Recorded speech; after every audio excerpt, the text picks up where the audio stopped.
Well, welcome to Tim's Take, and today we have a very special guest, and Dr. Zach Leasor. He is our state climatologist in Extension, and we have a very hot topic to talk about, don't we? This is right. Mid-June that we're recording this, and 5 days ago or 6 days ago, they announced that the Super El Niño has started. Yes, there was an announcement making its rounds on the news that we are officially in an El Niño, and this comes after a lot of discussion all spring and hype, frankly, about what might be a super El Niño, yeah. And this is like a super hurricane for us, or what? Not quite, and actually, when we think about El Niño, super El Niño is not a scientific term, and in fact I think it's a new term this year, but we can go with it. But traditionally we have looked at El Niño events and tried to rank them as far as their intensity. So generally the warmer the sea surface temperatures, the stronger the El Niño event. In the past, we've defined a strong El Niño event as one where sea surface temperatures are greater than 1.5 degrees Celsius above their average, and a very strong event, which are some of the strongest we've recorded, are greater than 2 degrees Celsius above average. This El Niño event is currently forecasted to get to that very strong 2 degrees or warmer El Niño event, and that's what's really gotten the term Super El Niño covering it. And so while it's not a scientific term, I do agree that it can really describe that this is a stronger El Niño than we usually see. And these temperatures are off the west coast of South America, right? That's correct. So when you hear everyone talking about El Niño, La Niña, we're thinking about along the equator in the Pacific, and then really kind of off the western coast of South America over to Indonesia. And 2 degrees Celsius is about 4 degrees Fahrenheit. Yes. So, but only 4 degrees can make that big of a difference in central part of the United States. It sounds like not a big difference. You know, if you were getting in the bath, you might not notice that 4 degrees difference. Right. But the Pacific Ocean holds a lot of water, and that heat energy in the water is enormous. And it's enough energy really to have an influence on our atmosphere and climate system as well. So to change that water's temperature in the Pacific Ocean takes a lot of energy. And so very slow changes, and actually that 2 degrees Celsius is quite a bit. And that I was reading earlier that it's warm water going into this area that you can almost see the sea rise. Yeah, there is kind of a little bit of pushing water along the surface. So when we have an El Niño event, really typically along that equator in the Pacific Ocean, during a normal kind of condition, what we'll have is an area of low pressure off to the west in Indonesia, so very kind of wet conditions, warmer conditions there, and then cooler conditions slightly over off the coast of South America. Now, when those temperatures get warmer, this kind of weakens this circulation that's natural and moves that area of low pressure farther east into the ocean. And so when you have that kind of warm water is less dense than the colder water underneath of it. And so when you get these surface winds that are pushing that water, they can actually pile up some of that warmer water, and you can see that difference there. Well, but it's amazing that far away. So what does that warm water impact us? What's it doing? Yeah, so when we think about the kind of what causes our weather across the globe, the dominant forcing on our weather variability that impacts how cold and warm it is the jet stream that's moving across the globe. What the jet stream is responsible for in the atmosphere is keeping things in balance. So we have all this heat energy at the equator where we have the most incoming solar radiation, things warm up, and the jet stream really is part of global circulations that are designed to move heat from the equator out towards the poles that don't have as much of that heat energy. And so when you inject these warmer temperatures and changes like El Niño, this really impacts the way that jet stream is working to kind of regulate the heat across the globe. And so as a result, you really have your strongest relationship to the weather along the equator. But yeah, even here in the United States, we can have those impacts very far away from Pacific Ocean because of the way it impacts our weather. Because we here in the central part of the United States, we'll get wetter. Yes. And maybe even a little cooler. Yeah, and so that's typically what we see. I will say in the central U.S., we have some of the weaker relationships with El Nino compared to other parts of the country. But yeah, typically during the summer and into the fall, what we'll see with that El Nino are cooler than average summertime temperatures, and that's actually the forecast here for the rest of the summer. And then a little less confidence, but you're correct, we can see some of that wet signal during an El Nino year during the growing season. But I will add, those are what we might call analogs or comparison years. When we had similar El Nino, what did the weather do? You can also have a dry year during El Nino. So just because we have a lot more wet years doesn't mean every year is going to be a wet El Nino year. Because like the southwest part of the United States and the Pacific Northwest are dry, aren't they? Yes, yeah. So they get dry and we get wet typically. Typically, yes. And that also varies as we get into the winter too. So in Missouri, I mentioned El Nino's impact on the jet stream. The jet stream's not as dominant in forcing our weather during the summer. We don't get these strong systems. A lot of our kind of rainfall comes from backyard thunderstorms, garden variety, local convection instead of these large events moving across the country. So actually, once we get into the cooler part of the year, when the jet stream is moving through, that's when we have a stronger relationship with El Nino. Unfortunately for Missouri, we end up kind of in the middle of a lot of different analogs as you get into the winter months. Typically, El Nino does a good job at pulling the jet stream farther south in the United States as we get into the cooler time of year. And what that does is set up a storm track across the southern U.S. They're typically very wet and maybe even a little bit cooler. And to our north, they dry out a little bit as the jet stream moves south and can even be a little bit warmer. We're right on that divide usually. And so it really depends on how far south that El Nino jet stream signal sets up during the winter before we can really see with confidence there. Now, I've heard, La Nina is just the opposite. Yes. That the transition time between those two sometimes can be when we have our big droughts. That's correct. Yeah. And like 1980 and 88 and 12, some of our big droughts. Yes. And in fact, we've actually seen a lot of La Nina, weak La Nina, and transitions away from La Nina in the 2020s, which I think has contributed a lot to these kind of persistent growing season droughts that we've seen every year up until this year. But hopefully, knock on wood, we don't have a dry spell later this year. And so, and that's, it's, as you mentioned, not exactly always the opposite, but typically in Missouri, La Nina is more of a drought signal than we would see with El Nino. So, like my folks would talk about the 30s and the 50s were just as dry. Yeah. And were those like big La Nina type decades? Yeah. Those periods were so long that a decade long. Drought. Yeah. That it wasn't just El Nino. We did have some La Nina drought years in there, but there was also just fluctuating, during that time. And so we do have even longer time scale type of ocean circulations that are measured for those types of oscillations. And so while El Nino might have played a role, we have things called the Pacific Decadal Oscillation that monitors how temperatures more in the northern Pacific have these almost decade-long oscillations, and some of those may have played a role in those years as well. And then also what we call persistence when making a long-term forecast. Drought tends to lead to drought in this time of year in warm temperatures, and so you can get into these long, prolonged periods of the same conditions as well. Yeah, because the sun's energy evaporates water. Yes. So when we get dry, there's no water to evaporate. That's why it gets so hot. Yes. It makes it even worse then.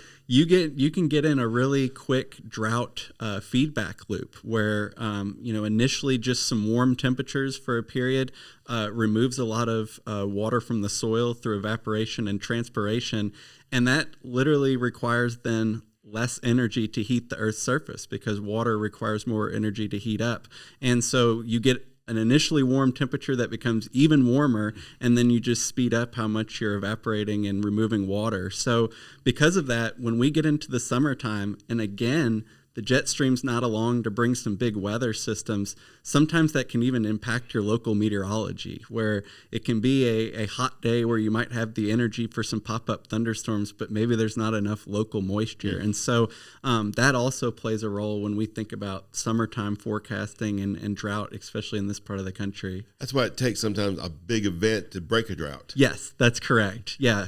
You know, in my lifetime, I'm at that age now, I can reflect back. It seems like when we have these warm falls, dry falls, that we have some of our worst droughts the next summer. Is that because we're seeing a transition from one thing to another? Yeah, it could very well be that there's kind of a seasonal cycle for replacing that water in the water balance during that time of year in Missouri. So even during a non-drought year, once you get to the fall, typically that's on average when you're going to have the least amount of water in the soil. And so we rely on kind of a wet fall and into early winter to what we would call recharge all of the soil, fill up any kind of sources of surface water as well. And when that's missed, then you kind of jump into the next spring, and unless you've got a surplus, as things start warming up, you can quickly go back into drought. So it's kind of interesting to see that with our kind of annual water cycle. It makes it worse. Yes. It really does. Okay, so we get this very strong El Nino that now I read that normally they peak in the fall, like November, but we're starting now here in June. Yes, so it's really just getting going, which is typical.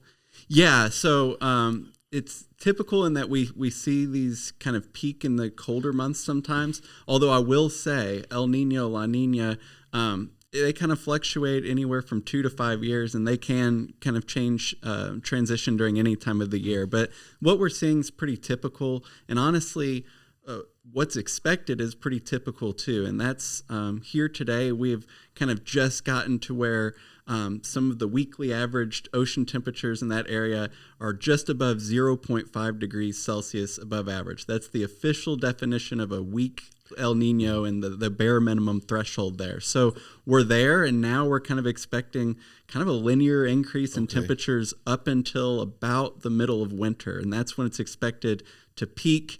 And then the models right now we're pretty far out, but they're saying that then that El Nino would start to subside by next spring. And so pretty characteristic of what we expect for that El Nino timing. But I think what's anomalous is how warm those temperatures are expected to peak by this winter. You know, it's interesting. You look at some of our big El Nino events, like 1982, 83, 97, 98, 2014, 2016, 23, and 24. Those were some of our best corn yields that I've been part of. Yeah. And because they probably started about now. We got our corn planted, we got everything up and going, and we've just got a lot of good rain fed. That's correct. Throughout the year. But this year, here in Missouri, it's been a tale of two cities, hasn't it? It has. We're sitting here in Columbia, and anybody in central northern Missouri, we've had a surplus of moisture. We can't even think about April, haven't we? Yeah, it was April. In fact, a lot of the state was dry getting into about March, but then since then, we've had basically double our average precipitation during April. In central Missouri. Yes, and continued it on here. It's June 16th here in Columbia, and we've had about 22 and a half inches of rain since April 1st, which is the wettest period of record during that. So it's been tremendous, but at the same time, if you look at southeast Missouri and look at something like the U.S. Drought Monitor, they're dry. They experienced that 2025 drought that most of us had last year, where we hit August and the rainfall just shut off. But while we've kind of recovered from that, they've just continued to be dry. And in fact, the Boot Heel area had its driest winter on record. We're dry this spring, and even now they're, I'd say, improving, getting timely rains. They're still not getting the surplus of precipitation that would officially improve those precipitation deficits and end the drought. And so it's maybe about 15-20% of the state that's dry, but we do still have drought despite how wet we've been. Well, you know, I've been hearing some great wheat yields coming out of southeast Missouri because it was dry. You know, the old timers always said, plant wheat in the dust, your bins robust. we're seeing that down there. Yeah, more of a Kansas climate almost. Yes, right. But I think there, there's no disease pressures. yeah. There's lots of reasons why that. And I've had some farmers telling me that they've never had crops looking so good. Wow. Because I think they're getting just enough rain to keep things going. Yep. But now they're entering a very critical time, corn tasseling and such. So we'll find out. Yeah, and it seems like the timing of this drought in that area has limited agricultural impacts as far as crop production so far. But you're right. We're now getting into the warmest time of the year, the longest days where if they don't get that rainfall and aren't irrigating, there might be some more drought concerns. Right. So hopefully we can send some more rainfall down to southeast Missouri that we're receiving up here. Now, North Missouri was somewhat dry too, wasn't it? Yeah, not too long ago. But now they're getting the rain. Yes. So as of today, there's been several pretty high impact flooding events in northern Missouri. We've seen several of the rivers, not just the Missouri, but also smaller rivers like the Grand and the Chariton River that have been flooding. And so I think you talk to farmers in those areas and they might have flooding issues in bottomlands, but even just standing water in fields because of flash flooding. And so just goes to show how diverse our weather can be in Missouri at the same time across the state. Oh, yes, it really has. And like I told you before, we went on everything I've done this year has been wrong. When I planted, depth, I planted everything because it's just been this rain has been so surprising. It's definitely been, I think, something producers have had to plan around the weather. And as you mentioned, it's hard to predict the weather, so it's hard to plan as well. It really is. So, so this weather pattern is going to probably peak this fall, and it could last until next spring. Yeah, I mean, we could see some of these El Nino impacts definitely into next year as well. So I think it'll be interesting to see if this is a quick El Nino, a 2026 event, or if we kind of have more of a 2-year event and keep that El Nino next year as well. That would give an early indication to some of the things we've been talking about already, maybe another cooler growing season relative to average and another wet year. But we'll have to see once we get farther into this fall. That's kind of it's kind of like baseball. Today's game, yesterday's game means nothing about today's game, and growing seasons can be that way too. Sometimes, absolutely, we can go from a drought to a flood. Yep, and we do so frequently. We really do. So it's so hard to judge what we want to do. Like with 100 bushel plus wheat, we should have planted a lot of wheat this last fall. Yes, I mean, who would have known? So.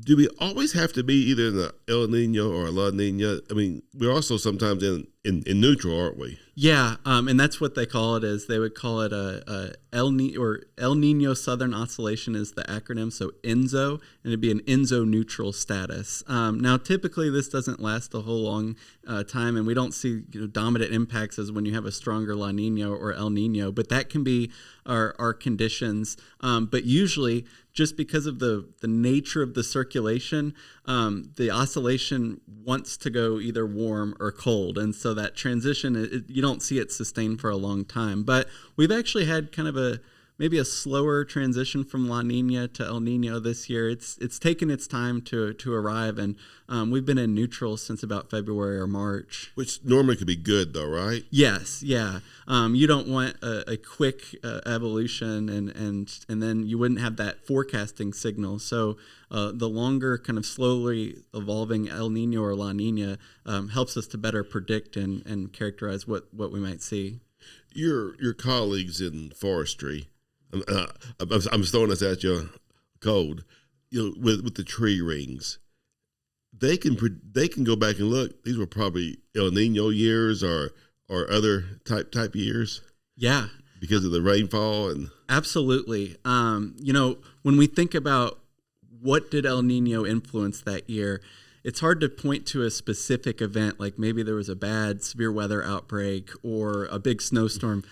It's hard to say if El Nino played a role. But then when we look at something like tree rings, which tell the story of a whole year or a whole season if they're annual vegetation, that is a really good indicator of El Nino, because what El Nino can tell us is it going to be warm or cold or rainy or dry, just kind of the general pattern as well. And those tree rings tell that story very well. So the same correlations you'd see with El Nino and temperature and rainfall observations, you can see with those tree rings too. So we can go back thousands of years and see these patterns. That's correct. And that helps because we haven't been measuring ocean temperatures for hundreds and thousands of years. And so, there's a lot of research that's trying to reconstruct or kind of model what was going on a century or more ago. And those tree rings really help to kind of give us some validation of is the model accurately simulating what was observed there.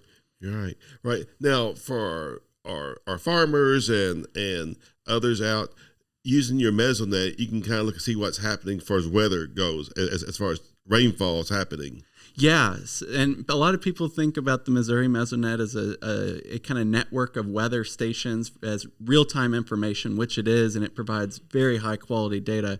But also the value of the Mesonet, and as it pertains to some of these discussions, is where we have that weather data over a long period. So some of our Mesonet stations now are getting up to about 30 years of age, and so we can actually see some of the things we're discussing here. What were the wet years? What were the dry years? And when you've got 30 years of data, then you can start making analogs of your own of some of the records of what was observed. So data really kind of serves two purposes for farmers in that way.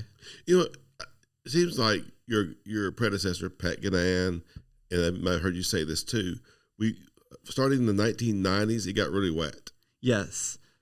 Did you mention that maybe in the 2020s we're starting to dry down again? That is correct. Yeah. So it's not as extreme as a trend as some of the temperature trends we've seen here, but generally, past 30 years up until 2020 were a wetter period in Missouri. We were seeing overall wetness, so like the total annual precipitation, but then some more extreme heavy rainfall events as well. 2020 to 2025, and now we'll see what 2026 holds after this, but it's kind of bucked that trend, and we've really had 4 dry years in right. Missouri during that time. So it's been pretty interesting, and I think the longer we can see this trend evolve, was this due to several years of La Nina and Enso neutral, or is this maybe actually that trend kind of reversing? I think we need a little bit more time to see what's causing this, but really interesting for Missouri. And if you are a farmer and got used to those wet 30 years, this might be a little jarring of what we've seen with these dry years. Right. I mentioned to you cover crops. The last 5 years, they've worked beautifully. Yes. Conserving the moisture and such. But this year, they conserved too much moisture, and I've had more issues following cover crops with getting good stands because of that. Yes. So it really does affect our production. Yeah, and I think as a climatologist, that's why when we try and make a prediction, we don't focus as much on here's exactly how much rainfall you're going to get or here's what the temperature is going to be, but just try and give people an idea of what it's going to be relative to average, what they usually see, and not just is it going to be warmer or colder, but how much, or how variable. And I think that helps hopefully to give maybe a range of outcomes they can try and plan for. Right. And that's, you've got to plan for both the overabundance of rainfall and lack of. And I heard one of the researchers from K-State made a comment, said farmers are water managers, and you've got to be able to manage too much or too little. Absolutely. And a lot of that comes down to how they're working on their land. The more water capacity that soil has, that's going to save you in Missouri. It's going to help conserve when you do have the rainfall, but it's also going to allow you to kind of put that in the bank too when you've got too much and not allow it to run off as well. So soil health, super important for managing these extremes. It really is. Well, all right, Zach, this has been a great discussion. And anything final you want to say to the folks back home about this El Nino? I don't want to call it super yet because it's not a super yet. Yes, El Nino's coming. We'll get our super El Nino. But I think the last thing I'll add is that it's gotten a lot of buzz. And while it's going to be impressive this year, this is a natural cycle. It definitely looks like it's going to be one of our strongest El Ninos, but nothing crazy record breaking as far as weather. Something interesting that's hopefully a good tool, but nothing too impactful, I think, from hazards. Yeah, because you look back even like 1877, that was one of the worst. Yep. And we've seen recently, as you mentioned, 2015 to 2016, almost 2.5 degrees Celsius. Oh, so that was a big one. Yeah, so we're not totally unfamiliar with what we're expecting this year. All right. Well, thanks so much, Zach. Yeah, thank you, Tim.